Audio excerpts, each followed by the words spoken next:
Welcome back. I am Shivakumar Mavli. ಇವತ್ತು ನಾವು February 22ಕ್ಕೆ KEA 718 post ಇತ್ತು. ಅದರ ಹೈದರಾಬಾದ್ ಕರ್ನಾಟಕ ರೀಜನ್ ಪೇಪರ್ ಏನು ಸಂವಹನ ಪತ್ರಿಕೆ ನಡೀತು, ಅದರ ಇಂಗ್ಲೀಷ್ ಪ್ರಶ್ನೆಗಳನ್ನು ಡಿಸ್ಕಸ್ ಮಾಡಲಿಕ್ಕೆ ಅಂಥೇಳಿ ನಾನು ನಿಮ್ಮ ಮುಂದೆ ಇವಾಗಿದ್ದೀನಿ.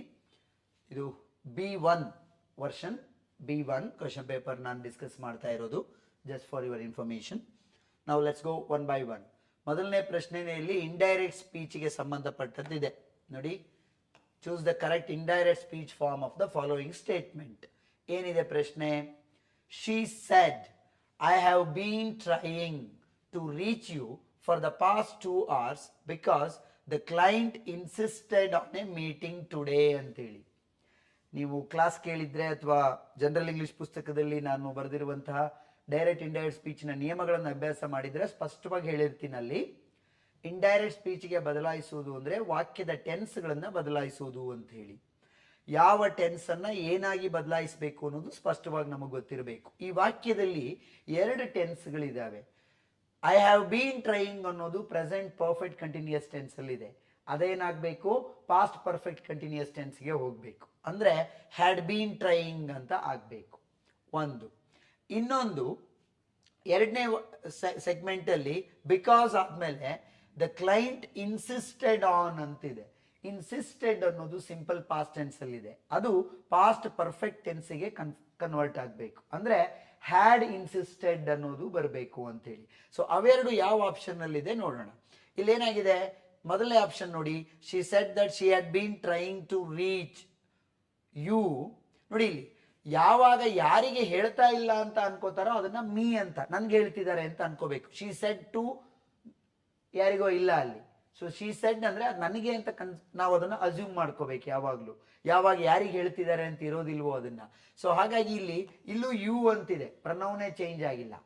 ರಿಪೋರ್ಟೆಡ್ ಸ್ಪೀಚ್ ಬಂದ್ರೆ ಪ್ರನೌನ್ಸು ಚೇಂಜ್ ಆಗಬೇಕು, ಟೆನ್ಸಸ್ ಕೂಡ ಚೇಂಜ್ ಆಗಬೇಕು. ಸೊ ಇಲ್ಲೇ ಇದು ಬಿದ್ದೋಯ್ತು. ಅದ್ರ ಜೊತೆಗೆ the client insisted on a meeting, ಈ ಟೆನ್ಸೇ ಚೇಂಜ್ ಆಗಿಲ್ಲ ಅದು. ಮತ್ತೆ ಟುಡೇ ಅನ್ನೋದು ಟುಡೇ ಆಗಿ ಹಾಗೇ ಇದೆ. ಸೊ ಮೊದಲನೇದು ಆಪ್ಷನ್ ಅಲ್ಲ. ಎರಡನೇದನ್ನು ನೋಡಿ ನೀವು, she said that she had been trying to reach me. ನೋಡಿ, ಹ್ಯಾವ್ ಬೀನ್ ಇದ್ದಿದ್ದು ಇಲ್ಲಿ had been trying to reach ಅಂತ ಕರೆಕ್ಟ್ ಆಗಿದೆ. One sec, I just erase this. Yes, she have been ಇರೋದ್ರಿಂದ she had been trying to reach, tense correct ಆಗಿ change ಆಗಿದೆ. Me ಇದೆ ನೋಡಿ, ಯು ಅಂತಿರೋದು ನನ್ಗೆ ಹೇಳಿರೋದ್ರಿಂದ ಮೀ ಅಂತ ಕನ್ವರ್ಟ್ ಆಗಿದೆ. The past 2 hours because the client had insisted, simple past tense past perfect tense ಆಗಿ ಕನ್ವರ್ಟ್ ಆಗಬೇಕು ಅಂತೇಳಿ ನಾನು ಇಂಡೈರೆಕ್ಟ್ ಸ್ಪೀಚ್ ಮಾಡುವಾಗ ಸಾಕಷ್ಟು ಸರಿ ಹೇಳಿರ್ತೀನಿ. ಪ್ರೆಸೆಂಟ್ ಟೆನ್ಸ್ ಎಲ್ಲ ಪಾಸ್ಟಿಗೆ ಹೋಗುತ್ತೆ, ಪಾಸ್ಟ್ ಟೆನ್ಸಲ್ಲಿ 1 becomes 3, 2 becomes 4 ಅಂತೇಳಿ. ಸೊ ಕೋರ್ಸನ್ನು ಅಟೆಂಡ್ ಮಾಡಿದವರಾದರೆ ನಿಮ್ಗೆ ಅದು ಗೊತ್ತಿರುತ್ತೆ. ಇಲ್ಲದೆ ಹೋದರೆ ಪುಸ್ತಕದಲ್ಲಿ ಅದನ್ನು ದಯವಿಟ್ಟು ಓದ್ಕೊಳ್ಳಿ. ಮತ್ತೆ ಟುಡೇ ಅನ್ನೋದು ಯಾವಾಗಲೂ ರಿಪೋರ್ಟೆಡ್ ಸ್ಪೀಚ್ಗೆ ಹೋಗುವಾಗ ದಟ್ ಡೇ ಅಂತ ಕನ್ವರ್ಟ್ ಆಗುತ್ತೆ. ಆ ಪ್ರೊನೌನ್ಸ್ ಆಧಾರದಲ್ಲೇ ನೀವು ಈ ಆಪ್ಷನ್ನು ಸರಿ ಇಲ್ಲ, ಈ ಆಪ್ಷನ್ನು ಸರಿ ಇಲ್ಲ ಅಂತ ತೆಗೆದಾಕ್ಬಿಡ್ಬೋದು. ನೋಡಿ, ಪ್ರೊನೌನ್ ಎರಡು ಚೇಂಜೇ ಆಗಿಲ್ಲ ಅಲ್ಲಿ. ಇಲ್ಲಿ ದಟ್ ಡೇ ಕರೆಕ್ಟ್ ಇದೆ, ಆದರೆ ಶಿ ಹ್ಯಾಡ್ ಟ್ರೈಡ್ ಅಂತೇಳಿ ಟೆನ್ಸೇ ಚೇಂಜ್ ಆಗಿದೆ. ಅಲ್ಲಿರೋದು ಹ್ಯಾವ್ ಬೀನ್ ಟ್ರೈಯಿಂಗ್ ಅಂತ. ಹಾಗಾಗಿ ಇಲ್ಲಿ ಹ್ಯಾಡ್ ಬೀನ್ ಟ್ರೈಯಿಂಗ್ ಅಂತ ಬಂದಿರುವ option 2 is the correct answer ಅನ್ನುವಂಥದ್ದು. That is the correct answer for this particular question. Next, question number 2, fill in the blank with suitable preposition ಕೇಳಿದಾನೆ. The manager congratulated the team dash completing the project ಅಂತಿದೆ. ಯಾವಾಗಲೂ ನೆನ್ಪಿಟ್ಕೊಳ್ಳಿ, congratulation ಅಂತ ಮಾಡುವಾಗ ಅದರ ಜೊತೆಗೆ ಬಳಸಬೇಕಾಗಿರುವ preposition ಆನೆ ಹೊರತು ಫಾರ್ ಅಲ್ಲ. I congratulated him on his success, I congratulated him on his results, I congratulated him on his winning the tournament ಅನ್ನುವ ರೀತಿಯಲ್ಲಿ ಒಂದು ಪರ್ಟಿಕ್ಯುಲರ್ ಆದಂತಹ ಅಚೀವ್ಮೆಂಟ್ಗೆ ಕಂಗ್ರ್ಯಾಚುಲೇಟ್ ಮಾಡುವಾಗ ಕಂಗ್ರ್ಯಾಚುಲೇಷನ್ ಅನ್ನುವ ಪದ ಇತ್ತು ಅಂದರೆ ಆನ್ ಅನ್ನುವ ಪ್ರಿಪೋಸಿಷನ್ ಬಳಸಬೇಕು. ಇದು ನನ್ನ ಜನರಲ್ ಇಂಗ್ಲಿಷ್ ಪುಸ್ತಕದಲ್ಲಿ ಸ್ಪಷ್ಟವಾಗಿ ಮೆನ್ಷನ್ ಮಾಡಿದ್ದೀನಿ ನಾನು. ಮತ್ತೆ ಇದನ್ನ ಎರರ್ ಐಡೆಂಟಿಫಿಕೇಶನ್ ರೀತಿಯಲ್ಲೂ ಎಷ್ಟೋ ಸರಿ ಕೇಳ್ತಾನೆ. ಕಂಗ್ರ್ಯಾಚುಲೇಟೆಡ್ ಫಾರ್ ಅಂತ ಕೊಟ್ಟಿರ್ತಾನೆ, ದಟ್ ಈಸ್ ಅ ಎರರ್. ಅದನ್ನ ನೀವು ಕಂಗ್ರ್ಯಾಚುಲೇಟೆಡ್ ಆನ್ ಅಂತ ಕನ್ವರ್ಟ್ ಮಾಡಬೇಕು. That is the error identification part. So with the word congratulate, it is always on. completing the project ahead of the schedule despite several unforeseen challenges. So the answer is on ಅನ್ನುವಂಥದ್ದು. So next question number 3, ಮತ್ತೊಂದು preposition based ಕ್ವೆಶನ್ನೇ ಇದೆ. ಇಲ್ಲೂ ಅಷ್ಟೇ ನೋಡಿ, ನಾನು ಪ್ರಿಪೋಸಿಷನ್ಗೆ ಸಂಬಂಧಪಟ್ಟ ಹಾಗೆ ಪಾಠ ಮಾಡುವಾಗ ಸುಮಾರು ಸರಿ ಹೇಳ್ತೀನಿ, ಒಂದು ಲಿಸ್ಟ್ ಇದೆ ಜನರಲ್ ಇಂಗ್ಲಿಷ್, ನನ್ನ ಜನರಲ್ ಇಂಗ್ಲಿಷ್ ಪುಸ್ತಕದಲ್ಲಿ ಕೆಲವು ಪದಗಳ ಜೊತೆಗೆ ಇದಿದೆ ಪ್ರಿಪೋಸಿಷನ್ ಬರುತ್ತೆ. ಅದನ್ನ ದಯವಿಟ್ಟು ಗಮನ ಕೊಟ್ಟು ಒಂದ್ಸರಿ ಓದ್ಕೊಳ್ಳಿ. ನೀವು ಇಂಗ್ಲಿಷನ್ನ ದಿನನಿತ್ಯದಲ್ಲಿ ಬಳಸ್ತಾ ಇದ್ದಂಥವ್ರಾಗಿದ್ರೆ ಅದು ಸುಲಭವಾಗಿ ಮೊದಲೇ ಗೊತ್ತಿರುತ್ತೆ. ಯಾವಾಗ ಅದನ್ನ ಬಳಸ್ತಾ ಇರೋದಿಲ್ವೋ ಯು ಶುಡ್ ನೋ ದಟ್. ನೋಡಿ, ರಿಫ್ರೇನ್ ಅನ್ನೋ ಪದದ ಜೊತೆಗೆ ಯಾವಾಗಲೂ ರಿಫ್ರೈನ್ ಇದಲ್ಲ ಆನ್ಸರ್, ಇದು ರಿಫ್ರೈನ್ ಜೊತೆಗೆ ಯಾವಾಗಲೂ ಫ್ರಮ್ ಬರುತ್ತೆ. ರಿಫ್ರೈನ್ಡ್ ಫ್ರಮ್ ಕಮೆಂಟಿಂಗ್ ಆನ್, ಇಲ್ಲೂ ಅಷ್ಟೇ ಯಾವುದಾದ್ರ ಬಗ್ಗೆ ನೀವು ಕಮೆಂಟ್ ಮಾಡೋದು ಅಂತ ಬಂದಾಗ ಕಮೆಂಟ್ ಅಬೌಟ್ ಅಂತ ಬಳಸಕ್ ಬರೋದಿಲ್ಲ, ಕಮೆಂಟ್ ಆನ್ ಅಂತಾನೆ ಬಳಸಬೇಕು. I commented on his dress, she commented on my position, he commented on that particular cinema. ಈ ತರ ಕಮೆಂಟ್ ಜೊತೆಗೆ ಆನ್ ಬರಬೇಕು, ರಿಫ್ರೈನ್ ಜೊತೆಗೆ ಫ್ರಮ್ ಬರಬೇಕು. So option 1 is the answer for this particular question. Now question number 4. ಇದು ನೋಡಿ, subject of agreement ಅಲ್ಲಿ ನಾವು ಡಿಸ್ಕಸ್ ಮಾಡಿರ್ತೀವಿ ಎಷ್ಟೋ ಸರಿ, ಅದರ ಆಧಾರದಲ್ಲಿ ಇಲ್ಲಿ ಬಂದಿದೆ. ನಾನು ನೀನಾಗಿದ್ದಿದ್ರೆ ಅಂತೇಳಿ ಸಬ್ಜೆಕ್ಟ್ ಆಫ್ ಅಗ್ರಿಮೆಂಟ್ ಅಲ್ಲಿ ಸುಮಾರು ಸರಿ ಹೇಳಿರ್ತೀನಿ. ಅನ್ಲೈಕ್ಲಿ ಸಿಚುವೇಶನ್ಗಳನ್ನ ಡಿಸ್ಕ್ರೈಬ್ ಮಾಡುವಾಗ ಯಾವುದು ಅಸಂಭವವೋ ಅಸಾಧ್ಯವೋ ಅದೀಗ ಮತ್ತೆ ರಿಗ್ರೆಟ್ ಆಗುತ್ತೋ ಅಥವಾ ಅನ್ಲೈಕ್ಲಿ ಸಿಚುವೇಶನ್ ಇರುತ್ತೋ ಅಂತವನ್ನ ಹೇಳುವಾಗ ಸಬ್ಜೆಕ್ಟ್ ಯಾವುದೇ ಇದ್ರೂ ಕೂಡ ಅದರ ಜೊತೆಗೆ ನಾವು ಬಳಸಬೇಕಾಗಿರುವ ವರ್ಬ್ ಯಾವಾಗಲೂ ಏನಾಗಿರುತ್ತೆ, ವರ್ರೇ ಆಗಿರುತ್ತೆ. If I were you, if you were me, if she were, if they were, if it were raining here. ಇಲ್ಲಿ ಮಳೆ ಬರ್ತಾ ಇದ್ದಿದ್ರೆ ಅನ್ಬೇಕು ಅಂದ್ರೆ ಇಟ್ ವರ್ ಅಂತಾನೆ ಬಳಸಬೇಕು, ವಾಸ್ ಅಲ್ಲ. ಅರ್ಥ ಆಯ್ತಾ? So were you, I would consider the proposal carefully before making any commitment. ನಿನ್ ಜಾಗದಲ್ಲಿ ನಾನಿದ್ದಿದ್ರೆ ಅಂತ ನೋಡಿ, ನಿನ್ ಜಾಗದಲ್ಲಿ ನಾನು ನೀನಾಗಿದ್ರೆ ಅಥವಾ ನೀನು ನಾನಾಗಿದ್ರೆ ಅನ್ನೋದು ರಿಯಲ್ ಲೈಫ್ ಅಲ್ಲಿ ನಡಿಲಿಕ್ಕೆ ಸಾಧ್ಯ ಇಲ್ಲ. ಈ ತರದ ಅನ್ಲೈಕ್ಲಿ ಸಿಚುವೇಶನ್ಗಳ ಜೊತೆಗೆ ಯಾವಾಗಲೂ ವರ್ರನ್ನ ಬಳಸಬೇಕು ಅನ್ನೋದು ಬಹಳ ಸ್ಪಷ್ಟವಾಗಿ ಪುಸ್ತಕದಲ್ಲೂ ಇದೆ. ಮತ್ತು ನೀವು ಕೋರ್ಸ್ ಅಟೆಂಡ್ ಮಾಡಿದವರಾಗಿದ್ರೆ ನಾನು ಸಬ್ಜೆಕ್ಟ್ ಆಫ್ ಅಗ್ರಿಮೆಂಟ್ ಮಾಡುವಾಗ ಒಂದು ನಿಯಮವಾಗಿ ಇದನ್ನ ಹೇಳಿರ್ತೀನಿ. ಇದರ ಆಧಾರದಲ್ಲೇ ಇಲ್ಲಿ ಪ್ರಶ್ನೆ ಬಂದಿರುವಂಥದ್ದು. ಸೊ ಆ ಸಿಲೆಬಸ್ ಬಿಟ್ಟು ಕಂಟೆಂಟ್ ಬಿಟ್ಟು ಪ್ರಶ್ನೆ ಎಲ್ಲೂ ಹೋಗೋದಿಲ್ಲ. ಒಂದೊಂದು ಪೇಪರ್ ಅಲ್ಲಿ ಸಬ್ಜೆಕ್ಟ್ ಆಫ್ ಅಗ್ರಿಮೆಂಟ್ ಮೇಲೆ ಇನ್ನೊಂದು ಯಾವುದ್ರಲ್ಲೋ ಒನ್ ಆಫ್ ದ ಕೇಳಿದ್ದ, ಇದರಲ್ಲಿ ಈ ರೂಲ್ ಮೇಲೆ ಕೇಳಿದ್ದಾನೆ. So guidelines you must know. ಆಯಾ ಕಾನ್ಸೆಪ್ಟ್ ಮೇಲೆ ಇರುವಂತ ನಿಯಮಗಳು ನಮ್ಗೆ ಗೊತ್ತಿದ್ದು ಅಂತ ಆದ್ರೆ ಈ ಎಲ್ಲ ಕೂಡ ಈಸಿ ಆಗ್ತಾ ಹೋಗುತ್ತೆ ಅನ್ನುವಂಥದ್ದು. ನಾವು ಆಪ್ಷನ್ ಇಸ್ ಆನ್ ವರ್ ಮತ್ತೆ would, option 3 is the correct answer. Next question number 5 I guess. Yes, ಇದು ನೋಡಿ, ಇದೇನಾಗಿದೆ ನಮ್ಗೆ ಡಿಗ್ರೀಸ್ ಆಫ್ ಕಂಪ್ಯಾರಿಸನ್ ಮೇಲೆ ಈ ಪ್ರಶ್ನೆ ಇದೆ. ದ ಹಾರ್ಡರ್ ಹಿ ಟ್ರೈಡ್, ಇದು ಕೂಡ ನಾವು ಡಿಸ್ಕಸ್ ಮಾಡಿರ್ತೀವಿ. The more you study the more marks you get, the higher you go the cooler it is ಅಂತ. ಇದೊಂದು ಕಂಪ್ಯಾರಿಟಿವ್ ಡಿಗ್ರಿಯಲ್ಲಿ ಎಂಫಸಿಸ್ ಮಾಡಲಿಕ್ಕೆ ಎರಡೂ ಕಡೆ ಕಂಪ್ಯಾರಿಟಿವ್ ಡಿಗ್ರಿ ಪದವನ್ನು ಬಳಸ್ತಾ ಇದ್ದಾಗ ಎರಡೂ ಕಡೆ ಡೆಫಿನೆಟ್ ಆರ್ಟಿಕಲ್ ದ ಅನ್ನ ಬಳಸ್ತೀವಿ. So the order he tried the more he seemed to succeed. ಎಷ್ಟು ಕಷ್ಟಪಡ್ತಾನೋ ಅಷ್ಟು ಅವನು ಸಕ್ಸಸ್ ಆಗುವ ಅವಕಾಶಗಳಿತ್ತು.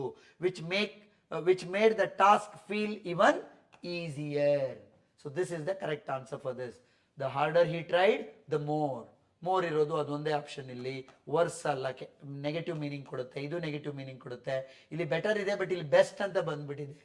ಈವನ್ ಬೆಸ್ಟ್ ಅನ್ನೋದು ಅದಕ್ಕೆ ಆನ್ಸರ್ ಆಗೋದಿಲ್ಲ. So option 2 is the answer for this particular question. Next, question number 6.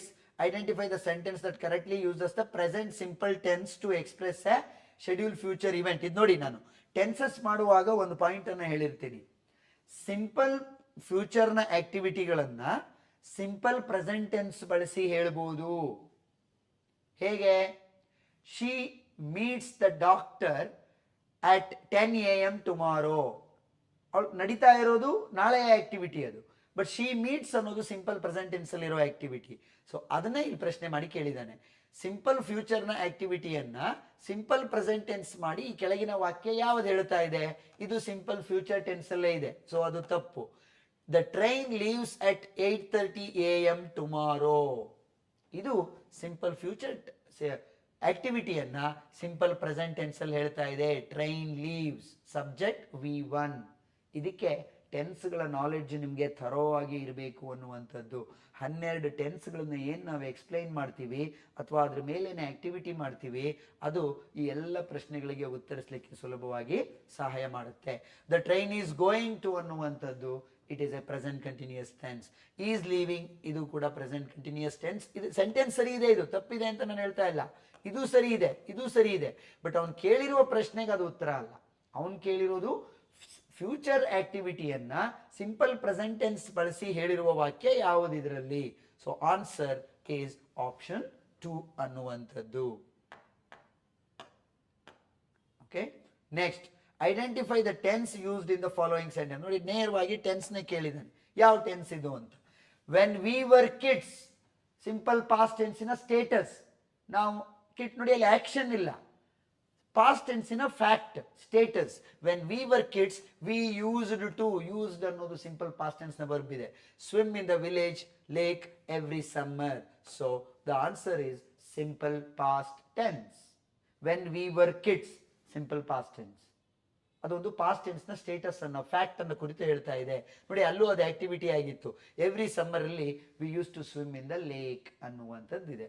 So the answer is third option, simple past tense. ಇದು ನೋಡಿ, medical practitioners ಜೊತೆಗೆ ಜಾಬ್ ಅನ್ನ ಮ್ಯಾಚ್ ಮಾಡಿ ಅಂತ ಕೇಳಿದಾನೆ. It is nothing but one word substitution ಅಂತೀವಲ್ಲ, ಅದನ್ನೇ ಈ ರೀತಿ ಕೇಳಿದಾನೆ. ಅದಕ್ಕೆ ನೀವು ನೆಕ್ಸ್ಟ್ ಯಾವುದೋ ಒಂದು ಎಕ್ಸಾಮ್ಗೆ ಹೋಗುವಾಗ ಯಾವ್ಯಾವ ಜಾಬ್ನವ್ರನ್ನ, ಯಾವ್ಯಾವ ಡಾಕ್ಟರ್ನ ಏನಂತಾರೆ. ಮಕ್ಕಳ ತಜ್ಞರನ್ನ ಪೀಡಿಯಾಟ್ರಿಷಿಯನ್ ಅಂತಾರೆ. ಸ್ತ್ರೀ ರೋಗ ತಜ್ಞರನ್ನ ಗೈನಿಕ್ಸ್ ಅಂತ ಕರೀತಾರೆ, ಗೈನಕಾಲಜಿಸ್ಟ್. ಇಲ್ಲಿದೆ ನೋಡಿ, ಗೈನಕಾಲಜಿಸ್ಟ್ ಅಂದ್ರೆ ಯಾರು? ಆಗ ಗೈನಕಾಲಜಿಸ್ಟ್ ಇಸ್ ನನ್ other than who treats the female reproductive and sexual organs. ಸ್ತ್ರೀ ರೋಗ ತಜ್ಞೆ. ಆಪ್ಥಮಾಲಜಿಸ್ಟ್ ಅಂದ್ರೆ ಯಾರು? One who treats the disorders of vision. ನೇತ್ರ ತಜ್ಞ ಆಪ್ಥಮಾಲಜಿಸ್ಟ್ ಅಂದ್ರೆ, ಕಣ್ಣಿಗೆ ಸಂಬಂಧಪಟ್ಟಂತೆ ನೋಡುವಂತವನು. ಅಬ್ಸ್ಟೆಟ್ರಿಷಿಯನ್ ಅಂದ್ರೆ ಯಾರು? One who delivers the babies and takes care of the mother during and immediately after the period of pregnancy. ಪ್ರೆಗ್ನೆನ್ಸಿಯಲ್ಲಿ ಹೋಗಿ ನಾವು ಟ್ರೀಟ್ ಮಾಡ್ತಕ್ಕಂಥ ಪ್ರಸೂತಿ ತಜ್ಞರು ಅಂತ ಇವರು. ಅಬ್ಸ್ಟೆಟ್ರಿಷಿಯನ್ ಅಂದ್ರೆ ಯಾರು? ಪ್ರಸೂತಿ ತಜ್ಞರು. ಈ ಗೈನಿಕ್ ಅಂದಾಗ ಅದು ಬೇರೆ, ವುಮೆನ್ ಸೆಕ್ಷುವಲ್ ಮತ್ತೆ ರಿಪ್ರೊಡಕ್ಟಿವ್ ಸಂಬಂಧಪಟ್ಟಂತೆ ಮಾಡುವಂಥವ್ರು. ಹೆರಿಗೆಗೆ ಸಂಬಂಧಪಟ್ಟಂತೆ ಮತ್ತೆ ಬಾಣಂತಿ ಆದ ನಂತರದ ಬೇಬಿ ಮತ್ತೆ ಮಗು, ತಾಯಿಯ ಆರೋಗ್ಯವನ್ನು ನೋಡ್ಕೊಳ್ಳುವಂಥ ಡಾಕ್ಟರ್ನ ಪ್ರಸೂತಿ ತಜ್ಞರು ಅಂತೀವಿ. And that is a English word for that. Orthopedist ಅಂದ್ರೆ ನಿಮ್ಗೆ ಆರ್ಥೋ, ಅಸ್ಥಿ ತಜ್ಞರು, ಮೂಳೆ ಅವುಗಳಿಗೆ ಸಂಬಂಧಪಟ್ಟಿದ್ದು. Deals with the skeletal structure of the body. ಮನುಷ್ಯನ ಅಸ್ಥಿ ಮೂಳೆಗಳಿಗೆ ಸಂಬಂಧಪಟ್ಟಂತಹ ಡಾಕ್ಟರ್ನ ಆರ್ಥೋಪೆಡಿಷಿಯನ್ ಅಥವಾ ಆರ್ಥೋಪೆಡಿಸ್ಟ್ ಅಂತ ಕರಿತೀವಿ. ಸೊ ಇವುಗಳೆಲ್ಲ ಗೊತ್ತಿರಬೇಕಾಗುತ್ತೆ, ಕಾಮನ್ ಸೆನ್ಸ್ ಇದು. ಹಾಸ್ಪಿಟ್ಲಿಗೆ ಹೋದಾಗ ಬೋರ್ಡ್ಗಳಿರ್ತವೆ. ಕಾರ್ಡಿಯಾಲಜಿಸ್ಟ್ ಹೃದಯ ರೋಗ ತಜ್ಞರು ಅಲ್ವಾ. ಆನ್ಕಾಲಜಿಸ್ಟ್ ಕ್ಯಾನ್ಸರ್ ರೋಗ ತಜ್ಞರು. ಸೊ ಇವುಗಳನ್ನ, ಸೊ ಇಲ್ಲಿ ಯಾವುದೋ ಒಂದು ಕೇಳಿದ್ದಾರೆ ಅಂದ್ರೆ ನೆಕ್ಸ್ಟ್ ಬೇರೆ ಯಾವುದೋ ಬರ್ಬೋದು ಅಂತೇಳಿ ಪ್ರಿಪೇರ್ ಆಗಬೇಕು. That is cleverness. ಸೊ ಇದು ಯಾವ್ದು ಮ್ಯಾಚ್ ಆಗುತ್ತೆ ಅದು ನೋಡಿ, that will be the answer for that. So ಯಾವ್ದು ಆನ್ಸರ್ ಇದೆ ಇಲ್ಲಿ? Ophthalmologist, one who treats the disorders of vision. ಎಗೆ ಥರ್ಡ್ ಒನ್ ಯಾವುದಿದೆ? ಎಗೆ third one option, this is the answer B1.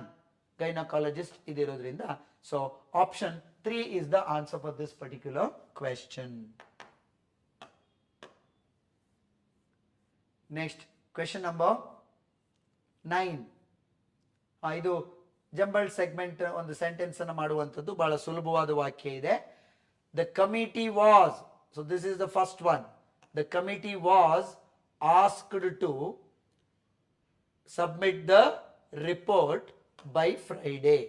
So ಯಾವುದಿದೆ?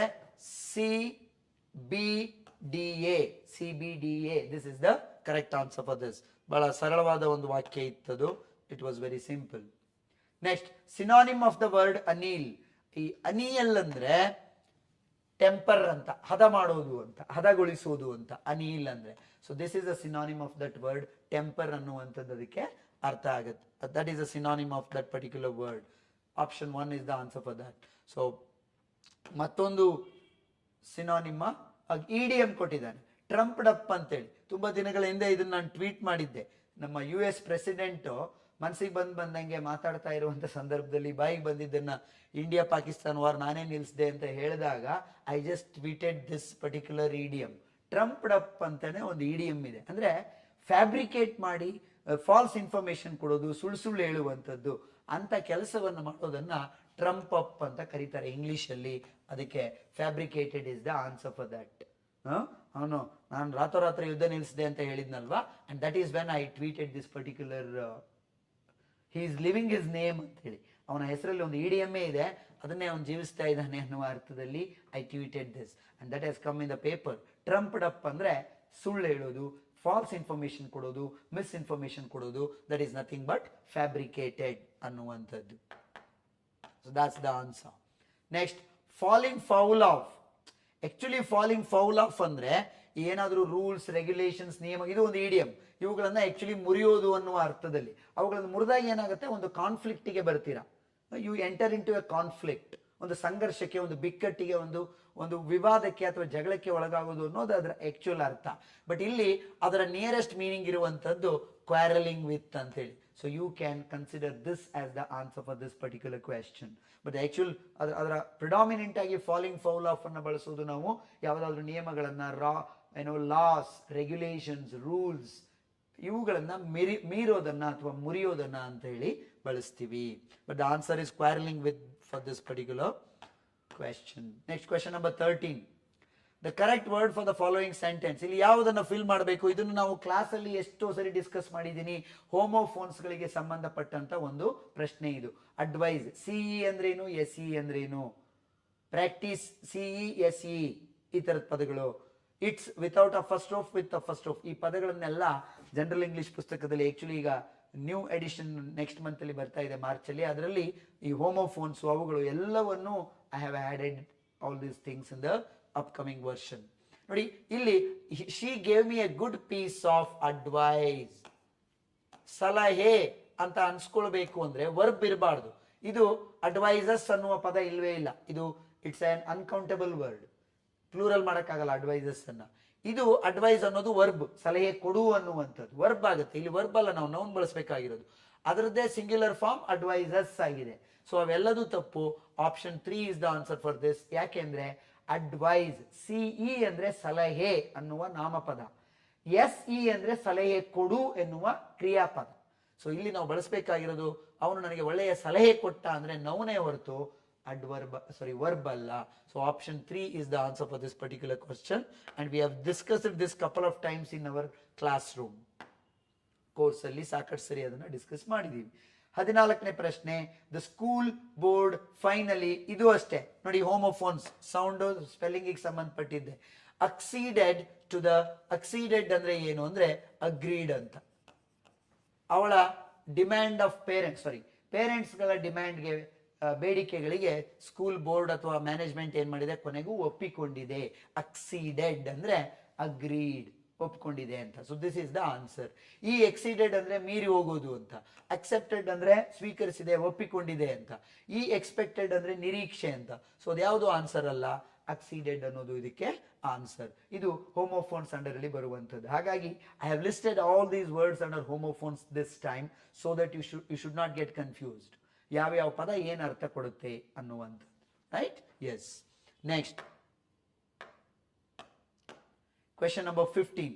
Only Virat Kohli succeeded in scoring a century. ಇಲ್ಲಿ adverb ಯಾವುದಪ್ಪ ಅಂದ್ರೆ, identify the adverb in the sentence ಅಂತ ಕೊಟ್ಟಿದ್ದಾನೆ. Only is the adverb in this sentence. ಇಲ್ಲಿ ನೋಡಿ, ಓನ್ಲಿ ವಿರಾಟ್ ಕೊಹ್ಲಿ, ಆ ವಿರಾಟ್ ಕೊಹ್ಲಿ ಅನ್ನುವ ನೌನ್ ಫ್ರೇಸ್ ಅನ್ನ ಇದು ಹೈಲೈಟ್ ಮಾಡ್ತಾ ಇದೆ, ಎಂಫಸಿಸ್ ಮಾಡ್ತಾ ಇದೆ. So an adverb can modify noun phrases also. ಯಾಕೆಂದ್ರೆ ಇಲ್ಲಿ ಸಕ್ಸೀಡೆಡ್ ಅನ್ನೋದು ವರ್ಬ್, ಮತ್ತೆ ಯಾವುದು ಅಡ್ವರ್ಬ್ ಅನ್ನ ಹೇಳ್ತಾ ಇರೋ ತರ ವಿಶೇಷತೆ ಇದಿಲ್ಲ. ಯಾರು ಸಕ್ಸೆಡ್ ಆಗಿದ್ದು? ಓನ್ಲಿ ಹಿ, only Virat Kohli. Noun phrase ಅನ್ನ ಎಂಫಸೈಸ್ ಮಾಡ್ತಾ ಇರುವ ಕಾರಣಕ್ಕೆ ಓನ್ಲಿ ಅನ್ನುವಂಥದ್ದು ಇಲ್ಲಿ ಅಡ್ವರ್ಬ್ ಆಗಿದೆ ಅನ್ನುವಂಥದ್ದು. ನೋಡಿ, ಇಲ್ಲಿ ವಿರಾಟ್ ಕೊಹ್ಲಿ ನೌನ್, ಸಕ್ಸೀಡೆಡ್ ಅನ್ನೋದು ವರ್ಬ್, ಸೆಂಚುರಿ ಅನ್ನೋದು ಕೂಡ ನೌನ್. ಅದು ಯಾವುದು ಅಡ್ವರ್ಬ್ ಆಗ್ಲಿಕ್ಕೆ ಸಾಧ್ಯ ಇಲ್ಲ. So only is the adverb here. Next, question number 16. Identify the correct adjective. ನೋಡಿ, ಪಾರ್ಟ್ಸ್ ಆಫ್ ಸ್ಪೀಚ್ ಗಳನ್ನ ಐಡೆಂಟಿಫೈ ಮಾಡೋದು ಎಷ್ಟು ಮುಖ್ಯ ಅಂತ ಹೇಳಿ, ಅದನ್ನ ಎಷ್ಟು ಕರೆಕ್ಟ್ ಆಗಿ ತಿಳ್ಕೋಬೇಕು ಅನ್ನುವಂಥದ್ದು. ಶಿ ವೋರ್ ಎ ರೆಡ್ ಡ್ರೆಸ್, ಇದರಲ್ಲಿರುವ ಅಡ್ಜೆಕ್ಟಿವ್ ಯಾವುದು? ರೆಡ್ ಅನ್ನುವಂಥದ್ದು. ಡ್ರೆಸ್ ಅನ್ನೋದು ನೌನು. ನಾಮಪದಗಳ ಬಗ್ಗೆ ಹೇಗಿದೆ ಹೇಗಿದೆ ಏನ್ ಕತೆ. ಗುಡ್ ಸ್ಟೂಡೆಂಟ್ ಅಂದ್ರೆ ಗುಡ್ ಅಡ್ಜೆಕ್ಟಿವ್, ಬ್ಯಾಡ್ ಸ್ಟೂಡೆಂಟ್ ಅಂದ್ರೆ ಬ್ಯಾಡ್ ಅಡ್ಜೆಕ್ಟಿವ್, ಗ್ರೀನ್ ಡ್ರೆಸ್ ಅಂದ್ರೆ ಗ್ರೀನ್ ಅಡ್ಜೆಕ್ಟಿವ್, ರೆಡ್ ಡ್ರೆಸ್ ಅಂದ್ರೆ the word red is adjective. This is A sleek pen ಅಂತ ಹೇಳಿದೆ ಅಂತ ತಿಳ್ಕೊಳ್ಳಿ. ಪೆನ್ ಅನ್ನೋದು ನೌನ. ಎಂತ ಪೆನ್ ಅದು? Sleek pen. So sleek is adjective. So ಒಂದು ನಾಮಪದದ ಬಗ್ಗೆ ಯಾವುದೇ ವಿಷಯವನ್ನ ಅದರ ಡಿಸ್ಕ್ರಿಪ್ಷನ್ ಅನ್ನು ಕೊಡುವಂತ ಪದ ಏನಾಗಿರುತ್ತೆ? ಯಾವಾಗಲೂ ಅಡ್ಜೆಕ್ಟಿವ್ ಆಗಿರುತ್ತೆ. So India is a big country in terms of population ಅಂತ ಹೇಳಿದ್ವಿ ಅಂತ ಇಟ್ಕೊಳ್ಳಿ. ಬಿಗ್ ಅನ್ನೋದು ಅಡ್ಜೆಕ್ಟಿವ್ ಆಗುತ್ತೆ, ಬಿಕಾಸ್ ಕಂಟ್ರಿ ಅನ್ನೋದೇನು? ನೌನ್ ಅಂತೇಳಿ. So question number 17, choose the right pair of antonyms. ನೋಡಿ, ಅವೆರಡು ಪದಕ್ಕೂ ಆಂಟಾನಿಮ್ಸ್ ಅನ್ನ ಚೂಸ್ ಮಾಡಿ ಅಂತ ಕೊಟ್ಟಿದ್ದಾನೆ. ನೋಡಿ, ಅಪ್ರೂವ್ ಅಂದ್ರೆ ಏನು ಅಂತ ನಮಗೆ ಗೊತ್ತು. ನಾವೈಸ್ ಅಂದ್ರೆ ಹೊಸಬ ಅಂತ. ಈಗ ಹೊಸದಾಗಿ, ಈಗ ಯಾವ್ದಾದ್ರು ಹೊಸದಾಗಿ ಉದ್ಯೋಗ ಶುರು ಮಾಡಿರೋನು, ಹೊಸದಾಗಿ ಕೆಲಸ ಶುರು ಮಾಡಿರೋನು, ಇನ್ನು ಪರಿಣಿತಿ ಇಲ್ಲದೆ ಇರೋನು, ಟ್ರೈನಿಂಗ್ ಇಲ್ಲದೆ ಇರೋನು ಅಂತ ಹೊಸಬ ಅನ್ನುವಂಥದ್ದು. ಎಂಟ್ರಿ ಲೆವೆಲ್ ಅಲ್ಲಿ ಇರುವಂತವನು ಅಂತ. ಅಪ್ರೂವ್ಗೆ ಡಿಸ್ಅಪ್ರೂವ್ ಸರಿಯಾಗುತ್ತೆ. ಬಟ್ ಅಮೇಚೂರ್ ಅಂದ್ರೆ ಏನ್ ಗೊತ್ತಾ? ಹವ್ಯಾಸಿಗ ಅಂತೇಳಿ, ಅದು ವರ್ಕ್ ಆಗಲ್ಲ. ಹಾಗೇನೆ ಅಪ್ರೂವ್ಗೆ ರೆಕಮೆಂಡ್ ಅನ್ನುವಂಥದ್ದು, ಅಪ್ರೂವ್ ಆದ್ರೆ ರೆಕಮೆಂಡ್ ಎರಡು ಸಿನಾನಿಮ್ ಆಗುತ್ತೆ ಹೊರತು ಅಪೋಸಿಟ್ ಆಗೋದಿಲ್ಲ. ಸೊ ಇದು ಆನ್ಸರ್ ಆಗೋದಿಲ್ಲ. ಅಪ್ರೂವ್ಗೆ ರಿಜೆಕ್ಟ್ ಏನೋ ಸರಿಯಾಗುತ್ತೆ, ಬಟ್ ಅಪ್ರೆಂಟಿಸ್ ಅನ್ನೋದು ನಾವಿಸ್ಗೆ ಅಪೋಸಿಟ್ ವರ್ಡ್ ಆಗೋದಿಲ್ಲ. ಯಾಕಂದ್ರೆ novice is almost a kind of apprentice. ಅವನು ಟ್ರೈನಿ ಅಂತಾನೆ ಅರ್ಥ ಬರುತ್ತೆ. ಹಾಗಾಗಿ ಹೊಸದಾಗಿ ಸೇರಿದವನಿಗೆ ನೀವು ಟ್ರೈನಿಂಗ್ ಕೊಡಲೇಬೇಕು. ಸೊ ಇದಕ್ಕೆ ಸರಿಯಾದ ಆನ್ಸರ್ ಯಾವುದು ಅಂದ್ರೆ ಅಪ್ರೂವ್ ಅಂದ್ರೆ ಸೆನ್ಶೂರ್. ಸೆನ್ಶೂರ್ ಅಂದ್ರೆ ರಿಜೆಕ್ಟ್ ಮಾಡೋದು, ಖಂಡಿಸು. ಅಪ್ರೂವ್ ಅಂದ್ರೆ ಯಾವುದನ್ನಾದ್ರೂ ನೀವು ಓಕೆ ಮಾಡೋದು, ಬಟ್ ಸೆನ್ಶೂರ್ ಅಂದ್ರೆ ಖಂಡಿಸುವುದು. So that is opposite word. That's correct for this. Novice ಅನ್ನೋದಕ್ಕೆ ವೆಟರನ್. ವೆಟರನ್ ಅಂದ್ರೆ ಆಲ್ರೆಡಿ ನುರಿತ, ಪಳಗಿದ, ಅನುಭವಿ ಅಂತ ಅರ್ಥ. ಸೊ ನಾವೀಸ್ಗೆ ವೆಟರನ್ ಸರಿಯಾಗೋದ್ರಿಂದ, ಅಪ್ರೂವ್ಗೆ ಸೆನ್ಸರ್ ಸರಿಯಾಗೋದ್ರಿಂದ option 1 is the correct answer for this. ಎರಡಕ್ಕೂ ನಾವೇನನ್ನ ಸೆಲೆಕ್ಟ್ ಮಾಡಬೇಕು? ಆಂಟಾನಿಮ್ಸ್ ಅನ್ನ ಸೆಲೆಕ್ಟ್ ಮಾಡಬೇಕು ಅನ್ನುವಂಥದ್ದು. So that's the answer. Next ನೋಡಿ, ಒಂದು ಸಣ್ಣ ಪ್ಯಾಸೇಜ್ ಕೊಟ್ಟಿದ್ದಾನೆ, ವೆರಿ ಸಿಂಪಲ್ ಒನ್. ಈ ಪ್ಯಾಸೇಜ್ ಅನ್ನ ನಾನು ಆಲ್ರೆಡಿ ಓದಿರೋದ್ರಿಂದ ಡೈರೆಕ್ಟ್ ಆಗಿ ಆನ್ಸರ್ಗೆ ಬರ್ತೀನಿ. ಆಮೇಲೆ ಇನ್ನೊಂದು ಅಂದ್ರೆ, ಇಲ್ಲಿ ನೀವು ಆಕ್ಚುಲಿ ಆ ಪ್ಯಾಸೇಜ್ ಅನ್ನೇ ಓದ್ದೆ ಮೂರೂ ಪ್ರಶ್ನೆಗಳನ್ನು ಆನ್ಸರ್ ಮಾಡಬಹುದು. Do you know that? ಈ ಪ್ಯಾಸೇಜ್ ಬೇಕಾಗಿಲ್ಲ. ಕರೆಕ್ಟ್ ಆಗಿ ಪಾರ್ಟ್ಸ್ ಆಫ್ ಸ್ಪೀಚ್ ಗೊತ್ತಿದ್ದವನು, ಫಿಗರ್ಸ್ ಆಫ್ ಸ್ಪೀಚ್ ಗೊತ್ತಿದ್ದವನು ಮೂರೂ ಪ್ರಶ್ನೆಗಳನ್ನ ಆನ್ಸರ್ ಮಾಡಬಹುದು. ಹೇಗೆ ಅಂದ್ರೆ, one sec, the word melancholic in the passage ಅಂತ ಹೇಳಿದ್ದಾನೆ. ಇಲ್ಲೇನು ಎಲ್ಲಿ ಯೂಸ್ ಮಾಡಿದ್ದಾನೆ ಅದನ್ನ? ಮೆಲಾನ್ಕಲಿಕ್ ಅನ್ನೋದನ್ನ ನೋಡಿ, melancholic decay. At amidst this melancholic decay. Decay ಅಂದ್ರೆ ಒಂಥರ ಪತನ ಅನ್ನುವಂಥದ್ದು. ಪತನ ಆಗ್ತಾ ಇರುವ ಈ ಸಂದರ್ಭದಲ್ಲಿ ಅದರ ಪತನದ ಹಾದಿ. ಪತನ ಅನ್ನೋದು ಡಿ ನೌನ್. ನೌನ್ ಅನ್ನ ಯಾವ ರೀತಿಯ ಡಿ ಕೆ ಇದೆ? ಇದು ಮೆಲಾನ್ಕಲಿಕ್, ತುಂಬಾ ನೋವು ಭರಿತ ಅನ್ನುವಂಥದ್ದು ಇದೆ. ಸೊ ಏನಾಗಿ ಬಳಕೆಯಾಗಿದೆ ಇಲ್ಲಿ? ಅಡ್ಜೆಕ್ಟಿವ್ ಆಗಿ ಬಳಕೆಯಾಗಿದೆ. ಮೆಲಾನ್ಕಲಿಕ್ ಡಿ ಕೆ ಅನ್ನೋದು ನೌನ್ ಆಗಿರೋದ್ರಿಂದ ಎಂಥ ಡಿ ಕೆ, ಎಂಥ ಪತನ ಅಂತ ಹೇಳ್ತಾ ಇರುವಂತಹ ಮೆಲಾನ್ಕಲಿಕ್ ಅನ್ನೋದು ಏನಾಗುತ್ತೆ? ಅಡ್ಜೆಕ್ಟಿವ್ ಆಗುತ್ತೆ ಅನ್ನುವಂಥದ್ದು. ಆಮೇಲೆ ಅದ್ರ ನಂತರ ನೋಡಿ ನೀವು, choose the correct synonym for abandoned ಅಂತ ಹೇಳ್ತಾನೆ. ಅಬಾಂಡನ್ಡ್ ಅಂದ್ರೆ ಮೊದಲನೇ ಲೈನಲ್ಲೇ ಇದೆ, ಎಷ್ಟೋ ದಿನಗಳ ಕಾಲ ಅಲ್ಲಿ ಯಾರು ಇರಲಿಲ್ಲ, ಅಬಾಂಡನ್ಡ್ ಅನ್ನುವಂಥದ್ದು. ಅಬಾಂಡನ್ಡ್ ಅಂತ ಬಂದ ತಕ್ಷಣನೇ it is nothing but deserted ಅನ್ನೋದು ಅದಕ್ಕೆ ಆನ್ಸರ್ ಆಗುತ್ತೆ. ಅಬಾಂಡನ್ಡ್ ಅಂದ್ರೆ ತ್ಯಜಿಸಿದ, ಪರಿತ್ಯಕ್ತ ಅಂತೇಳಿ, ಅಲ್ಲಿ ಯಾರು ವಾಸ ಇರಲಿಲ್ಲ ಅಂತ. ಅಬಾಂಡನ್ಡ್ ಬಿಲ್ಡಿಂಗ್, ಒಂದು ಹಳ್ಳಿಲಿ ಯಾವುದೋ ಒಂದು ಮನೆ ಅರ್ಧಮರ್ಧ ಕಟ್ಟಿ ಹಾಗೆ ವರ್ಷಾನ್ಗಟ್ಲೆ ಬಿಟ್ಬಿಟ್ಟಿರ್ತಾರೆ, abandoned building. So that is the meaning of this word deserted. Deserted ಅಂದ್ರೆ ಏನು? ನಿರ್ಜನ ಅಂತ, ಅಲ್ಲಿ ಯಾರು ಇರಲಿಲ್ಲ ಅನ್ನುವಂಥದ್ದು ಅದರ ಅರ್ಥ. ನೋಡಿ, ಆ ಪ್ಯಾಸೇಜ್ ಇಂದ ಏನು ಬೇಕಾಗೇ ಇಲ್ಲ, ಹಾಗೇನೆ ಆನ್ಸರ್ ಮಾಡ್ಬೋದು. ಆ ರೀತಿ ಈ ಪ್ರಶ್ನೆಗಳು ಇದಾವೆ ಅನ್ನುವಂಥದ್ದು. Identify the figure of speech used in this. ಇದು ಕೂಡ ನೀವು ಫಿಗರ್ ಆಫ್ ಸ್ಪೀಚ್ ಅನ್ನ ಕ್ಲಾಸಲ್ಲಿ ಕೇಳಿದ್ರೆ ಅಥವಾ ಪುಸ್ತಕದಲ್ಲಿ ಓದಿದ್ರೆ ಸುಲಭವಾಗಿ ಅರ್ಥ ಆಗುತ್ತೆ. ನಿರ್ಜೀವ ವಸ್ತುಗಳಿಗೆ, ಮನುಷ್ಯರಲ್ಲದವರಿಗೆ, ಇನ್ಯಾನಿಮೇಟ್ ಆಬ್ಜೆಕ್ಟ್ಸ್ಗೆ ಅಥವಾ ಅಬ್ಸ್ಟ್ರಾಕ್ಟ್ ಥಿಂಗ್ಸ್ಗಳಿಗೆ ಜೀವತ್ವದ ಗುಣಗಳನ್ನು ಆರೋಪಿಸುವುದನ್ನ ಪರ್ಸಾನಿಫಿಕೇಶನ್ ಅಂತ ಕರಿತೀವಿ. ಇಲ್ಲಿ ಅದೇ ಕೆಲಸ ಇದೆ ನೋಡಿ. ದ ಹೌಸ್ ಮೌರ್ನ್ಡ್ ಅಂತ. ಮೌರ್ನಿಂಗ್ ಅಂದ್ರೆ ಏನು? ಶೋಕವನ್ನ ವ್ಯಕ್ತಪಡಿಸುವುದು, ದುಃಖವನ್ನ ವ್ಯಕ್ತಪಡಿಸುವುದು ಅಂತ. The house mourned its forgotten inhabitants ಅಂದ್ರೆ ಯಾರೋ ಮನೆ ಬಿಟ್ಟು ಹೋಗಿದ್ದಾರೆ, ಆ ಹೋಗಿರುವಂತ ವಾಸಿಗರ ಬಗ್ಗೆ ಮನೆ ಅವ್ರನ್ನ ನೆನೆದು ಅಳುತ್ತಾ ಇದೆ ಅಂತೇಳಿ. ಆಕ್ಚುಲಿ ಮನೆ ಅಳೋದಿಲ್ಲ. ಸೊ ಅದನ್ನ ಒಂದು ಅಲಂಕಾರಿಕ ಭಾಷೆಯಲ್ಲಿ ಕವಿ ಹೇಳ್ತಾ ಇರುವಂತದ್ದು. ಸೊ ಹೌಸ್ ಅನ್ನುವಂಥದ್ದು ಒಂದು ನಿರ್ಜೀವ ವಸ್ತು ಅಂತ ತಗೊಂಡಾಗ, ಮೌರ್ನಿಂಗ್ ಮನುಷ್ಯರು ಮಾಡ್ತಾರೆ, ಯಾರನ್ನಾದ್ರೂ ಪ್ರೀತಿ ಪಾತ್ರರನ್ನ ಕಳ್ಕೊಂಡಾಗ ದುಃಖ ವ್ಯಕ್ತಪಡಿಸ್ತಾರೆ, ಅಳ್ತಾರೆ. ಸೊ ಅದನ್ನ ಮೌರ್ನಿಂಗ್ ಅಂತ ಕರಿತೀವಿ. ಎಸ್ಪೆಷಲಿ ಸತ್ತಾಗ ಅಳೋದನ್ನ ಇಂಗ್ಲಿಷಲ್ಲಿ ಮೌರ್ನಿಂಗ್ ಅಂತೀವಿ. ಮನೆ ಯಾವತ್ತು ಮೌರ್ನ್ ಮಾಡೋದಿಲ್ಲ, ಮನುಷ್ಯರು ಮಾಡೋದು. ಸೊ ಹಾಗಾಗಿ ಆ ಮೌರ್ನಿಂಗ್ ಅಂತ ಹೇಳಿರೋದ್ರಿಂದ ಈ ಒಂದು ಫಿಗರ್ ಆಫ್ ಸ್ಪೀಚ್ ಯಾವುದಾಗುತ್ತೆ, ಪರ್ಸಾನಿಫಿಕೇಶನ್ ಆಗುತ್ತೆ. ಈ ರೀತಿ ಆ ಪರ್ಸಾನಿಫಿಕೇಶನ್ ಯಾವುದು ಅನ್ನೋದನ್ನು ಕೂಡ ನಾನು ನನ್ನ ತರಗತಿಗಳಲ್ಲಿ ಬಹಳ ಸ್ಪಷ್ಟವಾಗಿ ಉದಾಹರಿಸಿದ್ದೀನಿ. ಜೊತೆಗೆ ಜನರಲ್ ಇಂಗ್ಲಿಷ್ ಪುಸ್ತಕದಲ್ಲಿ ನಿಮಗೆ ಸ್ಪಷ್ಟವಾಗಿ ಪ್ರತಿ ಫಿಗರ್ಸ್ ಆಫ್ ಸ್ಪೀಚ್ ಅನ್ನು ಎಕ್ಸ್ಪ್ಲೈನ್ ಮಾಡಿ ಅದಕ್ಕೊಂದಷ್ಟು 10-15 ಉದಾಹರಣೆಗಳನ್ನು ಕೊಟ್ಟಿರುವಂಥದ್ದಿದೆ. ಸೊ ಅವುಗಳನ್ನು ಓದ್ತಾ ಹೀಗೆ ಬಂದ್ರೆ ಇದು ಈ ಫಿಗರ್ ಆಫ್ ಸ್ಪೀಚ್ ಆಗುತ್ತೆ ಅಂತ ನೀವು ಅನಲೈಸ್ ಮಾಡ್ಕೊಂಡು ಹೋಗಿದ್ರೆ ಪತ್ರಿಕೆಯಲ್ಲಿ ಕೇಳುವಂಥ ಪ್ರಶ್ನೆಯನ್ನ ಸುಲಭವಾಗಿ ಉತ್ತರಿಸಬಹುದು ಅನ್ನುವಂಥದ್ದು. ನಾವು ಇದೊಂದು ಯಾವುದೋ ಹೊಸ ಫ್ಯಾಷನ್ ಇತ್ತೀಚಿನ ಪತ್ರಿಕೆಗಳಲ್ಲಿ ಶುರು ಮಾಡಿದ್ದಾನೆ. 35 ಪ್ರಶ್ನೆಗಳಲ್ಲಿ 20 ಮೊದಲ ಬಾರಿಗೆ ಕೊಟ್ಟು ಆ ನಂತರ ಮಧ್ಯ ಕನ್ನಡ ಒಂದಷ್ಟು ಪ್ರಶ್ನೆಗಳನ್ನು ಕೊಟ್ಟು ಬ್ರೇಕ್ ಮಾಡಿ ಆ ನಂತರ 55ನೇ ಪ್ರಶ್ನೆಯಿಂದ ನಮಗೆ ಇಂಗ್ಲಿಷ್ ಇರುವಂತದ್ದನ್ನು ನಾವು ನೋಡಬಹುದು. ಸ್ಪ್ಲಿಟ್ ಮಾಡಿದ್ದಾನೆ, ಸೇಮ್ 35 ಕ್ವೆಶನ್ಸ್ ಸ್ಪ್ಲಿಟ್ ಮಾಡಿದ್ದಾನೆ ಅಷ್ಟೇ. I don't know what is the logic behind it. ಅದರ ಹಿಂದೆ ಇರುವ ಲಾಜಿಕ್ ಏನು ಅಂತ ನನಗೆ ಗೊತ್ತಿಲ್ಲ. ಪಾಪ ಹಾಗೆ ನೋಡಿದ್ರೆ ಒಮ್ಮೆ ಅಭ್ಯರ್ಥಿಗಳಿಗೆ ಅದು ಕನ್ಫ್ಯೂಷನ್ ಆಗುವ ಸಾಧ್ಯತೆ ಕೂಡ ಇದೆ ಅನ್ನುವಂಥದ್ದು.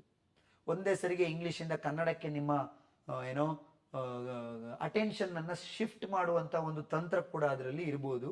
But I don't see any merit in that. ಅದನ್ನು ಮಾಡುವ ಅಗತ್ಯ ಇಲ್ಲ ಅಂತಲೇ ನಾನು ಭಾವಿಸ್ತೀನಿ. ನೀವು ಕ್ವಶನ್ ಅಲ್ಲಿ ಕನ್ಫ್ಯೂಸ್ ಮಾಡಬೇಕೇ ಹೊರತು ಕ್ವಶನ್ ಪೇಪರ್ನ ಸ್ಟ್ರಕ್ಚರಲ್ಲೇ ಕನ್ಫ್ಯೂಸ್ ಮಾಡುವಂಥದ್ದು it's not a good thing. Yes, ನಾವು we are coming back to English. Question number 56 ಇಂದ ನೋಡಿ, ರೆಗ್ಯುಲರ್ ಆಗಿ ನಾವೇನು ಡಿಸ್ಕಸ್ ಮಾಡ್ತೀವಿ ಡಿಗ್ರೀಸ್ ಆಫ್ ಕಂಪ್ಯಾರಿಸನ್, ಅದರ ಮೇಲಿನ ನೇರವಾದ ಪ್ರಶ್ನೆ ಇದೆ ಇಲ್ಲಿ. ನೋ ಅದರ್, ನಾನು ಅದಕ್ಕೆ ನೋಡಿ ಎಷ್ಟೋ ಸರಿ ಹೇಳಿದ್ದೆ ಅಲ್ವಾ, ಡಿಗ್ರೀಸ್ ಆಫ್ ಕಂಪ್ಯಾರಿಸನ್ ಅಲ್ಲಿ ಮೇಲೂ ಒಂದು ಪ್ರಶ್ನೆ ಇತ್ತು, ಫಿಲ್ ಇನ್ ದ ಬ್ಲಾಂಕ್ ತರ ಇತ್ತು. ಬಟ್ ಇಲ್ಲಿ ಕನ್ವರ್ಷನ್ನೇ ಕೇಳ್ತಾನೆ. 3 ರೀತಿಯ ಪ್ರಶ್ನೆಗಳನ್ನು ಕೇಳ್ತಾನೆ ಡಿಗ್ರೀಸ್ ಆಫ್ ಕಂಪ್ಯಾರಿಸನ್ ಅಲ್ಲಿ ಅಂತ ನಾನು ಪ್ರತಿ ಸರಿ ಕ್ಲಾಸ್ ಮಾಡುವಾಗ ಹೇಳ್ತೀನಿ. ಅದರಲ್ಲಿ ಒಂದು ನೇರವಾಗಿ ಕನ್ವರ್ಷನ್ ಮಾಡುವಂಥದ್ದು ಇರ್ಬೋದು, ಎರಡನೇದು ಫಿಲ್ ಇನ್ ದ ಬ್ಲಾಂಕ್, ಮೂರನೇದು ಎರರ್ ಐಡೆಂಟಿಫಿಕೇಶನ್ ಅಂತ. ಅಲ್ಲಿ ಒಂದು ಫಿಲ್ ಇನ್ ದ ಬ್ಲಾಂಕ್ ಕೇಳಿದ್ದ, ಇಲ್ಲಿ ಇನ್ನೊಂದು ಕನ್ವರ್ಷನ್ ಕೇಳಿದ್ದಾನೆ. No other man was as strong as Bhima ಅಂತ ಬಂದಿದೆ ಅಂದ್ರೆ ಅದು ಪಾಸಿಟಿವ್ ಡಿಗ್ರಿಲಿದೆ. ಕಂಪ್ಯಾರಿಟಿವ್ ಡಿಗ್ರಿ ಕೇಳ್ತಾನೆ ಅಂದ್ರೆ ದ್ಯಾನ್ ಬರಬೇಕು. Bhima was stronger than any other man. So this is the answer.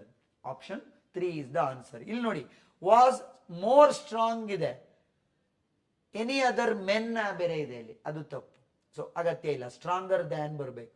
Strong man can not be a comparative degree.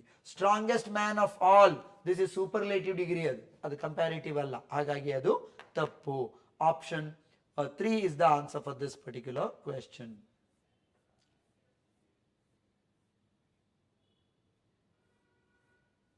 Next, who was doing this?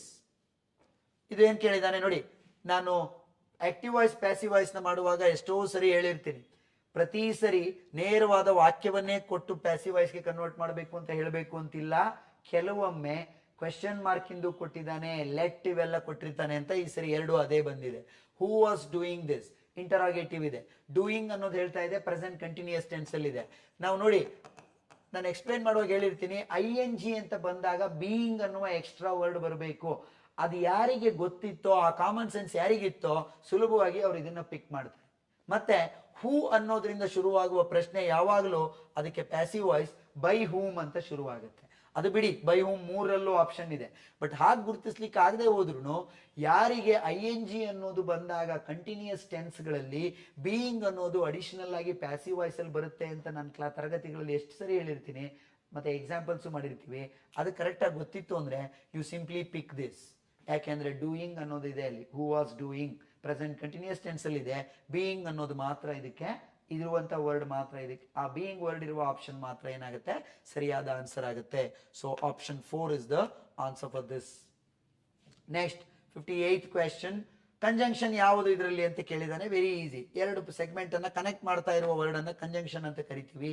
This is the place where I spent my college days.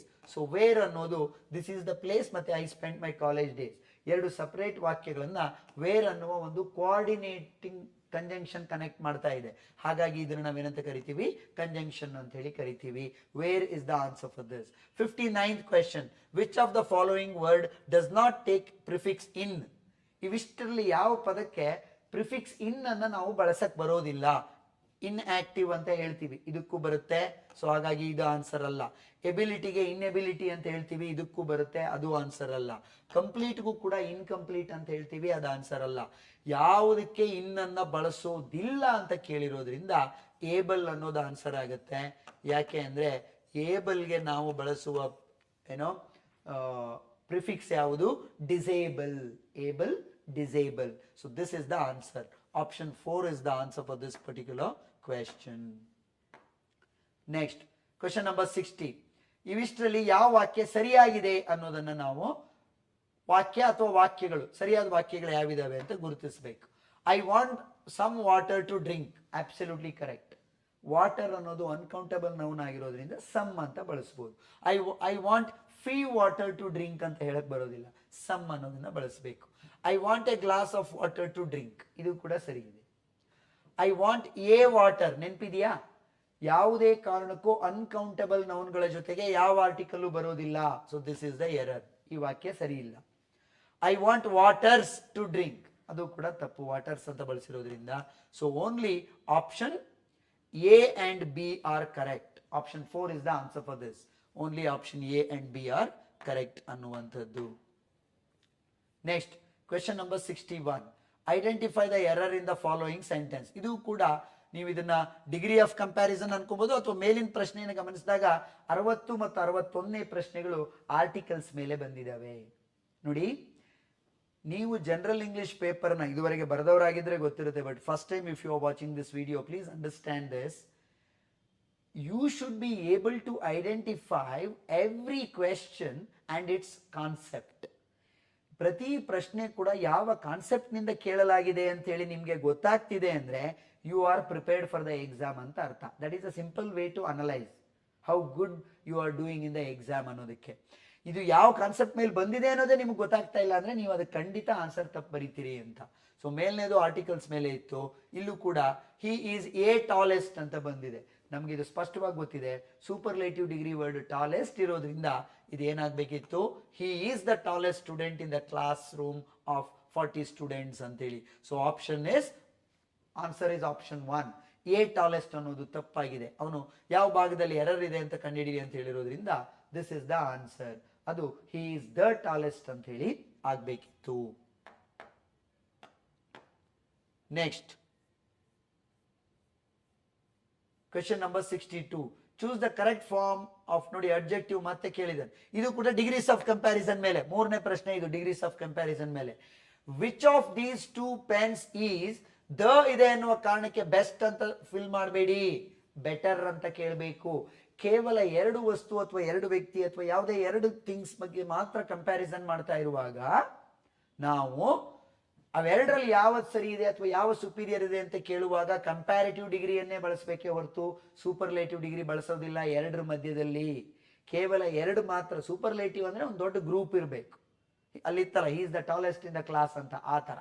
So which of these 2 pens is the better. ಮತ್ತೆ ಇಲ್ಲಿ the ಯಾಕೆ ಬಳಸಿದ್ವಿ sir, the superlative degree ಜೊತೆಗೆ ಮಾತ್ರ ಬಳಸಬೇಕಲ್ವಾ ಅಂತ ನೀವು ಕೇಳ್ಬೋದು. ಆದ್ರೆ ಈ ತರ ಕೇವಲ 2 ಮಧ್ಯೆ ಮಾತ್ರ ಕಂಪ್ಯಾರಿಸನ್ ಮಾಡ್ತಾ ಇರುವಂತ ಸಂದರ್ಭದಲ್ಲಿ ಆರ್ಟಿಕಲ್ ದ ಅನ್ನ 2ರಲ್ಲಿ ಯಾವುದು ಸುಪೀರಿಯರ್ ಅನ್ನುವಂತ ಕೇಳುವ ಕಾಂಟೆಕ್ಸ್ಟ್ಗೋಸ್ಕರ, ಆ ಉದ್ದೇಶಕ್ಕೋಸ್ಕರ ಇಲ್ಲಿ ಬೆಟರ್ ಅನ್ನುವ ಕಂಪ್ಯಾರಿಟಿವ್ ಡಿಗ್ರಿ ವರ್ಡ್ ಇದ್ರೂ ಕೂಡ ದ ಅನ್ನೋದನ್ನ ಬಳಸ್ತೀವಿ.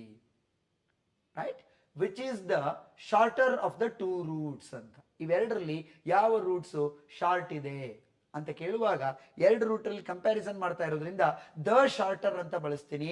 Which is the shortest of the 2 roots ಅಂತ ಕೇಳೋದಿಲ್ಲ. 2 ರೂಟ್ಸ್ ಇರೋದ್ರಿಂದ ದ ಶಾರ್ಟರ್ ಅಂತ ಹೇಳಿ ನಾವು ಕೇಳಬೇಕಾಗತ್ತೆ. Option better is the answer for this. ಇಲ್ಲಿ ಬ್ಯಾಟರ್ ಅಂತ ಕೊಟ್ಟಿದ್ದಾನೆ. ಬ್ಯಾಟರ್ ಅಂದ್ರೆ ದೋಸೆ ಹಿಟ್ಟು, ಆ batter. Best superlative, good is positive degree. So that will not be the answer. Next, question number 63. ಇದನ್ನಂತೂ ಕ್ವೆಶ್ಚನ್ ಟ್ಯಾಗ್ ಮಾಡುವಾಗ ಬಹಳ ಸರಿ ಹೇಳಿರ್ತೀನಿ. ಯಾವ ಕ್ವೆಶ್ಚನ್ ಅಲ್ಲಿ ಐ ಆಮ್ ಅಂತ ನೋಡ್ತಿರೋ ಕಣ್ಣು ಮುಚ್ಕೊಂಡು aren't I is the answer for that ಅಂತ ಹೇಳಿ. Question tag for I am is very simple, aren't I. ಅದೇ ಇಲ್ಲಿ ರಿಪೀಟ್ ಆಗಿದೆ ಅನ್ನುವಂಥದ್ದು. Next, question number 64. Choose the word opposite meaning of the word Sacred. ನೋಡಿ, ಸೇಕ್ರೆಡ್ ಅನ್ನುವ ಪದದ ಆಂಟೋನಿಮ್ ಕೇಳಿದಾನೆ. Sacred ಅಂದ್ರೆ ಏನು? ಪವಿತ್ರ ಅಂತೇಳಿ. ಪ್ರೊಫೌಂಡ್ ಅಂದ್ರೆ ಒಂಥರ ತುಂಬ ಗಹನವಾದದ್ದು ಅಂತ. ಪ್ರೊಫ್ಯೂಸ್ ಅಂದ್ರೂ ಕೂಡ ಅದು ಅರ್ಥ ಅಲ್ಲ, ಅದೊಂಥರ ಪ್ರೊಫ್ಯೂಸ್ ಅಂದರೆ ಪ್ರಾಲಿಫಿಕ್ ಅನ್ನುವ ಅರ್ಥ, ಪ್ರಧಾನ ಅನ್ನುವ ಅರ್ಥದಲ್ಲಿ. ಪ್ರಾಲಿಫಿಕ್ ಅಂದ್ರೂ ಅದೇ ಅರ್ಥ ಮುಖ್ಯವಾಗಿ. Prolific, my mother prolific earth mother ಅಂತೇಳಿ ಲಂಕೇಶ್ ಅವರ ನನ್ನವ ಫಲವತ್ತಾದ ಕಪ್ಪು, ಪ್ರಾಲಿಫಿಕ್ ಅಂದ್ರೆ ಫಲವತ್ತಾದ ಅನ್ನುವ ಅರ್ಥ ಬರುತ್ತೆ. ಪ್ರೊಫೇನ್ ಅಂದ್ರೆ ಅಪವಿತ್ರ ಅನ್ನುವ ಅರ್ಥ ಇದೆ. So answer for sacred is profane, antonym ಕೇಳಿರೋದ್ರಿಂದ. So that is the answer for this. Next question, question number 65. Appropriate forms of tense to make a meaningful sentence. ಯಾವ ಸೂಟ್ ಆಗುತ್ತೆ ಇಲ್ಲಿ ನೋಡ್ಬೇಕು. ಇದನ್ನ ಯಾವಾಗ್ಲೂ ಹೇಳ್ತಾ ಇರ್ತೀನಿ ನಾನು ಟೆನ್ಸಸ್ ಮಾಡುವಾಗ, simple past tense past perfect ಜೊತೆಲಿ ಹೋಗುತ್ತೆ ಅಂತೇಳಿ. By the time the auditors discovered the discrepancy, ಆಡಿಟರ್ಸು ಅದರಲ್ಲಿರುವ ಡಿಸ್ಕ್ರಿಪೆನ್ಸಿಯನ್ನು ಕಂಡುಹಿಡಿಯೋಕೆ ಒಳಗಡೆ, ಯಾವುದಾದ್ರೂ ಒಂದು ಜರುಗೋಕೆ ಒಳಗಡೆ ಇನ್ನೊಂದು ಕ್ರಿಯೆ ಮುಗಿದೋಗಿತ್ತು ಅಂತ ಹೇಳುವಾಗ ಯಾವಾಗಲೂ ನಾವು ಪಾಸ್ಟ್ ಪರ್ಫೆಕ್ಟ್ ಟೆನ್ಸ್ ಅನ್ನು ಬಳಸಬೇಕು. The funds had already been routed, ಅವುಗಳನ್ನ ಎಲ್ಲಿ ಕಳಿಸ್ಬೇಕು ಅಲ್ಲಿಗೆ ಕಳಿಸ್ಬಿಟ್ಟಿದ್ರು ಫಂಡ್ಸ್ ಅನ್ನ, through several other offshore accounts ಅನ್ನುವಂಥದ್ದು. So the answer is had already been, option 3. ಇಲ್ಲಿ ಹ್ಯಾವ್ ಆಲ್ರೆಡಿ ಬೀನ್ ಇದೆ, ಅದು ತಪ್ಪಾಗುತ್ತೆ, ಯಾಕೆಂದ್ರೆ ಅದು ಪ್ರೆಸೆಂಟ್ ಪರ್ಫೆಕ್ಟ್ ಟೆನ್ಸ್ ಆಗುತ್ತೆ. ಸೊ ಇದು ಹ್ಯಾಡ್ ಆಲ್ರೆಡಿ ಬೀನ್ ಅನ್ನುವಂಥದ್ದು ಪಾಸ್ಟ್ ಪರ್ಫೆಕ್ಟ್ ಟೆನ್ಸ್ ಅಲ್ಲಿ ಪ್ಯಾಸಿವ್ ವಾಯ್ಸ್ ಅಲ್ಲಿ ಇದೆ. So that is the answer. Had already routed ಅನ್ನೋದು ಕೂಡ ತಪ್ಪಾಗುತ್ತೆ, ಅದು ಪ್ರೆಸೆಂಟ್ ಅದು ಆಕ್ಟಿವ್ ವಾಯ್ಸ್ ಅಲ್ಲಿ ಬರೋದ್ರಿಂದ. ಆಲ್ರೆಡಿ ಬೀನ್ ರೌಟೆಡ್ ಥ್ರೂ ಅನ್ನೋದು ಇದಕ್ಕೆ, ಅಥವಾ ರೂಟೆಡ್ ಅನ್ನೋದು ಇದಕ್ಕೆ ಸರಿಯಾದ ಆನ್ಸರ್ ಆಗುತ್ತೆ, ಆಪ್ಷನ್ 3 ಅನ್ನುವಂಥದ್ದು. ಸೊ ಆಕ್ಟಿವ್ ವಾಯ್ಸ್ ಪ್ಯಾಸಿವ್ ವಾಯ್ಸ್ಗಳನ್ನ ಸ್ಪಷ್ಟವಾಗಿ ಅಧ್ಯಯನ ಮಾಡಿದ್ರೆ ಅದು ಈಸಿ ಆಗುತ್ತೆ. ಜೊತೆಗೆ ಟೆನ್ಸಸ್ ನೋಡಿ, tenses, active voice, passive voice, subject of agreement ಇವೆಲ್ಲ ಒಂದಕ್ಕೊಂದು ಇಂಟರ್ಲಿಂಕ್ಡ್. ತರೋ ಆಗಿ ಹೋಲ್ ಆಗಿ ಕಾನ್ಸೆಪ್ಟ್ ಅನ್ನ ಅರ್ಥ ಮಾಡ್ಕೊಂಡಿದ್ರೆ ಮಾತ್ರ ನಿಮ್ಗೆ ಸ್ಪಷ್ಟವಾಗಿ ಬರ್ತವೆ, ಇಲ್ಲ ಅಂದ್ರೆ ಬರೋದಿಲ್ಲ. ಇದು ಒನ್ ವರ್ಡ್, ಇದು ಇಲ್ಲೂ ಕೂಡ ಯಾವ ಪದ ಸೂಟ್ ಆಗುತ್ತೆ ಅಂತ ಕೇಳಿದಾನೆ. A number of scientist in the country think that they are on the threshold, they are on the threshold of a major breakthrough. ಒಂದು ಮೇಜರ್ ಬ್ರೇಕ್ ಥ್ರೂ ಆಗಲಿದೆ, ಅದರ ಥ್ರೆಶೋಲ್ಡ್ ಅಲ್ಲಿ ಇದ್ದಾರೆ ಅಂದ್ರೆ ಹೊಸ್ತಿಲಲ್ಲಿ, ಅದರ ಆರಂಭದಲ್ಲಿ, ಅದರ ಇನಿಷಿಯಲ್ ಸ್ಟೇಜ್ ಅಲ್ಲಿ, ಅದರ ಒಂದು ಆಲ್ಮೋಸ್ಟ್ ಹೊಸ್ತಿಲಲ್ಲಿ ಬಂದು ನಿಂತಿದ್ದಾರೆ ಅಂತ. ಫ್ರಂಟೈರ್ ಅಲ್ಲ, ಫ್ರಂಟೈರ್ ಅಂದ್ರೆ ಬೇರೆ, ಎಂಡ್ ಅಲ್ಲಿ ಗಡಿಯಲ್ಲಿದ್ದಾರೆ ಅನ್ನುವ ಅರ್ಥ ಬರುತ್ತೆ. ಗೇಟ್ ವೇ ಅಲ್ಲ, ಫೆರಿಫರಿ ಅಂದ್ರೆ ಕೂಡ ಪರಿಧಿ ಎನ್ನುವ ಅರ್ಥ ಬರುತ್ತೆ. ಸೊ ಥ್ರೆಶೋಲ್ಡ್ ಇನ್ನೇನು ಅದಾಗತ್ತೆ ಅನ್ನೋದು ಅದರ ಅರ್ಥ. Threshold is the proper answer for this. Next question number 67. Out of the 4 alternatives, ಇಲ್ಲೂ ಅಷ್ಟೇ ಒನ್ ವರ್ಡ್ ಅನ್ನ ಕೇಳಿದ್ದಾನೆ. A serious illness caused by bacteria, ಬ್ಯಾಕ್ಟೀರಿಯಾದಿಂದ ಬರುವಂತ ಒಂದು ಇಲ್ನೆಸ್ ಅನ್ನ, ಪ್ರಿಸರ್ವ್ಡ್ ಫುಡ್ ಮತ್ತೆ ಬ್ಯಾಕ್ಟೀರಿಯಾದಿಂದ ಬರುವಂತ ಇಲ್ನೆಸ್ ಅನ್ನ ಬಾಟುಲಿಸಮ್ ಅಂತ ಹೇಳಿ ಕರೀತಾರೆ. So option 3 is the answer for this. Anaemia ಅಂದ್ರೆ ರಕ್ತಹೀನತೆ, ನಿಮ್ಗೆ ಅದು ಗೊತ್ತು. So botulism is the answer for this. ಇದು ಮತ್ತೆ ಅಗೈನ್ PQRS ಜಂಬಲ್ಡ್ ಸೆಗ್ಮೆಂಟ್ಸ್ ಬಂದಿದೆ ನೋಡಿ. She had a blind belief that inside the bag 2 or 3 other children there were perhaps, which the big man carried like herself. So she had a blind belief that inside the bag there were perhaps 2 or 3 children like herself which the big man carried. So answer is option QPSR ಅನ್ನುವಂಥದ್ದು ಇದಕ್ಕೆ answer ಆಗುತ್ತೆ, option 2 ಅನ್ನುವಂಥದ್ದು. Meaningful ಇರುವಂಥದ್ದು ಅದೊಂದೇ.